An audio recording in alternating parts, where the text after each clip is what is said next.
नमस्कार. मी दत्ता परसराम क्षीरसागर, राहणार नांदला, तालुका अर्धापूर, जिल्हा नांदेड येथील असून आणि मी सर ज्यावेळेस आपण ऊस लावते वेळेस मी भूअस्त्राचा वापर केलेला आहे सर. आणि ते खतामध्ये मिक्स केलेलं ऊस लावण्याच्या अगोदर सरीमध्ये टाकलेलं आहे सर. आणि ऊसाचा सर छान रिझल्ट आलेला आहे. आणि भूअस्त्र वापरल्यामुळं काय होते सर की गांडुळाची संख्या वाढते, जमीन भुसभुशीत राहते. आणि दुसरे जर विषारी जर किडे असले जमिनीमध्ये, समजा आपल्या खराब किडे राहतात सर, जे खराब किड्याला हे यांचं त्याला मारण्याचं काम करते. तुम्ही म्हणसाल की सर की भूअस्त्रनं गांडूळ मरत नाहीत. गांडूळ मरत नाहीत सर, कशात मरत नाही गांडुळाला उलटं चांगलं ठेवते सर.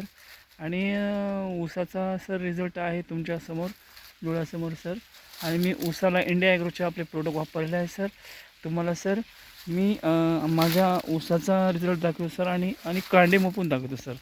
बघा सर, कांडे मोपून तुम्हाला दाखवतो सर.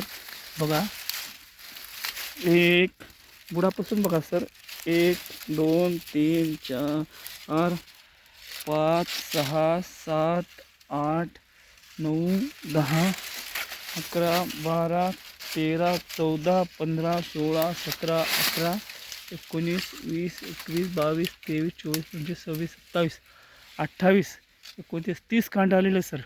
वाड्यासकट सर 30 कांडे आलेलं आहे. आणि माझ्या शेतकरी बंधूंना एवढीच विनंती आहे की पूर्ण शेतकऱ्यांनी आपले इंडिया ॲग्रोचे प्रोडक्ट वापरले पाहिजे. आणि पूर्ण शेतकऱ्यांनी वापरले आणि भारतातल्या पूर्ण शेतकऱ्यांना वापरले पाहिजे. आणि सर ऊसाचा रिझल्ट छान आलेला आहे. तुमच्या डोळ्यासमोर सर कांडं आहे. कांडं केवढं आहे बघा सर ऊसाचं. आणि ऊसाची जाडी पण वाढलेली आहे आणि ऊसाची लांबी पण वाढलेली आहे सर. जवळपास 25 ते 30 फूट ऊस वाढलेला आहे सर. तुमच्या डोळ्यासमोर बघा, ऊस खूप फुल वाढलेला आहे सर. बघा सर, ऊस खूप वाढलेला आहे. जय हिंद, नमस्कार. जय हिंद, जय महाराष्ट्र, महाराष्ट्र. ओके.